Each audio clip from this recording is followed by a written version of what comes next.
if you like this video to press like and subscribe button. Thank you. The last time a man set a foot on the surface of the moon was in now distant 1972, when Apollo 17 mission landed on the moon. There was no manned mission to the lunar surface since. SpaceX would like to change that. Although moon has been in the news lately, and there is talk of returning to the moon at some point in not too distant future, question of man actually setting a foot on the moon has eluded NASA and other space agencies. There is plenty of interest among private space agencies, in particular the SpaceX and the Blue Origin, who see the return to the moon one of their priorities. At this point in time, there is little or no commercial interest to set up the base on the lunar surface. However, with the recent discovery of a sizable underground cave and water ice, the prospects for lunar surface outposts have grown dramatically.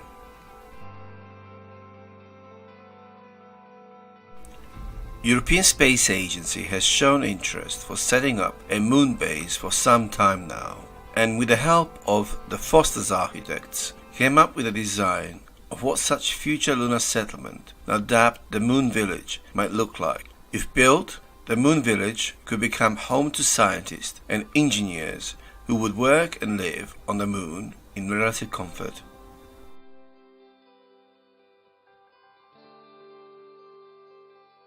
NASA's own moon ambitions became somewhat clear in the past few years, and discovery of ice, water and 50-kilometer long cave by JAXA, Japanese Space Agency, made moon more interesting option for NASA and current US administration.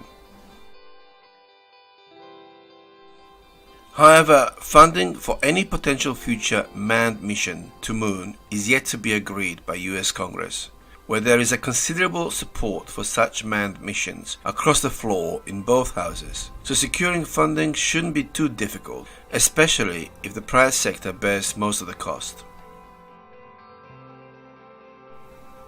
This is where Blue Origin and SpaceX come in. Both companies have clear strategy to settle terrestrial worlds in our solar system, with SpaceX in particular really keen on Mars, and to a lesser extent the Moon. SpaceX boss Elon Musk, when asked when can we expect Moon Base Alpha, in reply he tweeted 2025. Now, this might have been a silly joke, however, knowing Elon Musk, wouldn't surprise me if he isn't already working on some sort of a scheme to establish manned presence on the moon. You could call it a test for the real thing, Mars Base Alpha.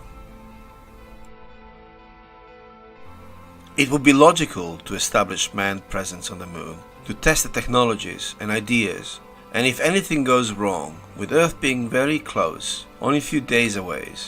Also, Moon Base Alpha would fit NASA's overall strategy for manned presence on the moon by 2028.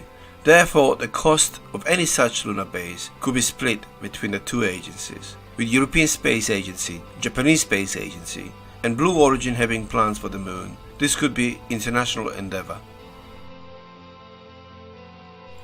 So how much would Moon Base Alpha cost to build, you might wonder? If someone put this very same question to me a decade ago, I'd give them a strange look. For such things a decade ago were unthinkable. Today, with SpaceX building all-important capability and infrastructure, it is safe to assume if Elon Musk's prophecy of reducing launch costs dramatically came to fruition, such moon base could be built relatively cheaply. The cost would be kept below $5 billion. However, it really depends on feasibility of lunar base. What is the purpose for the base? And how many people will eventually live on the base? Because you need to provide food, water, air to breathe, comfort, and not forgetting protection against the solar radiation. If Elon Musk is serious about the Moon Base Alpha, and he can sell the idea to NASA, European Space Agency, Japanese Space Agency, and other commercial partners, there is good chance a small base could be built by 2025. However, funding and purpose of such base will need to be established way before anyone sets a foot on a lunar surface.